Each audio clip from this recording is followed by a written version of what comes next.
The same Bola Ahmed Tinubu who refused to listen to the cries, yearnings of the people, who went to Benue and had a gala, a party in Makurdi and refused to go to Yelawata and said because the road was bad.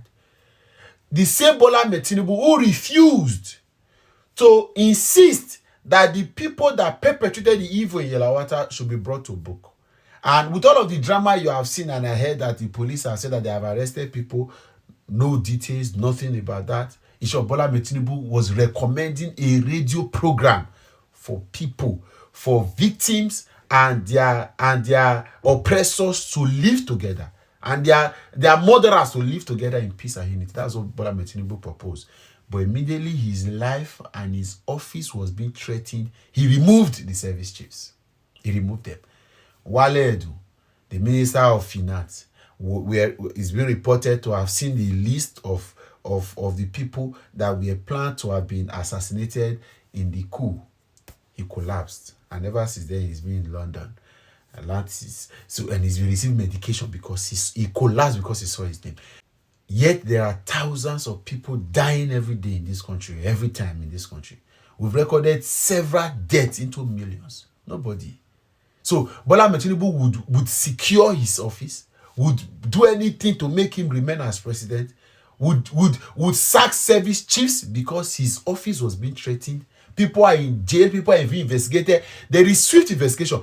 I have not seen in record time the amount of details that have been out in less than 1 month in this plan. The amount of details, the intelligence, the DSS have sacked 115 personnel because an office was threatened. As much as I do not subscribe to whatever level of anti-democratic removal of the president should be, I don't support it basically. But the vigor, the tenacity, the strength, the intelligence, the effort that has been put in place to get Bola Ahmed Tinubu to, in this last couple of weeks, what has been done, how he has been swift in removing service chiefs and doing all he has done, shows that these people do not rate the Nigerian people. Because if you remember that many Nigerians are dying in the hands of all of these bandits and kidnappers and herdsmen and jihadists and militias all around this country, more effort would have been put in. Why is it that you don't put the same effort in securing the lives of the people, but you will do just anything to secure your office? That is where we are. That is where we are. You see the effort. There is every day there is a breaking news in relation with the coup that happened. Again. Why? What is the value of the Nigerian life? What is the value of the Nigerian life? How much of the Nigerian dream are we following? It's okay to protect your office, but do you put the same energy in protecting the lives of the people? When Nigerians have been crying all around, when we are seeing videos and visuals of bandits they have TikTok, they own TikTok account. They flaunt guns and attacks, they flaunt wealth, they flaunt money received as ransom. These guys continue to have negotiations and peace deals every day that breaks. These people come in their full regalia, in their full armory to meetings in government houses, in public places. There are public negotiators and advocates for them, yet nothing is being done. But immediately your office was being threatened, you put all your arsenals together and you have said you must bring to book everybody. Everybody, we hear Timi Priscilla has run, the NDDC was discovered to have paid 45 billion. How much of effort do you put in? All of the conditional cash transfer systems you have put in place, how much of effort have you put to ensure that it is getting to the people? Later you say we should go and hold government accountable. But when your office was threatened, you knew what to do. Bola Ahmed Tinubu, you are a hypocrite. You are a hypocrite, and that's who you are. Now, your own, you know. Nigerians can go to hell and burn to ashes, not concern you.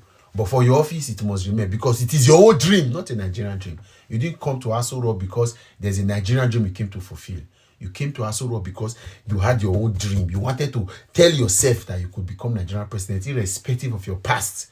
and the errors you've committed and the crimes you've been involved with. You beat your chest, say, I will become president. And you have done it, whether by hook or by crook. You forced your way to power. But would you put in that same energy? Would you ensure that your cabinet, your service chiefs, your ministers, your people working under you, your party members, and even the governors in your party, have you put your chest to say, we must take Nigeria from the level it is now to an enviable, irreversible growth level that in 4 years, you'll be proud to say you have done good? Would you be proud of it? What has stopped? What is it that used to happen before that doesn't happen again in your government? Everything has gone worse. We now have a multi-dimensional poverty era where people are poor on all sides. They can't afford food, they can't afford health care, they can't afford education, they can't afford transport fare. People that used to complain, people selling property to live. Now, even if you, with 50 million naira, you can't still live in Nigeria. And with 50 million naira, you are just one kidnapping case away from submitting it to people, and then you go back to square zero.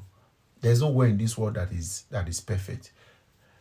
Every system you have to blend. But we must agree that we are too blessed a nation to be in the level we are in now. That is the problem. Countries are using taxes to run their countries. Countries have just one mineral resources. Sometimes there are countries that are using football to grow their. Some people are using sports. Some people are using tourism. But all of these avenues, all of these mineral resources, natural resources, they are docile in Nigeria. They are domicile in Nigeria. I beg your pardon. Yet we are as poor as a country without anything. And then a man will do anything to take out people that threaten his office, when the people that threaten the people are left scot-free. Shame on you, Tinubu, and everybody supporting you. You are a hypocrite.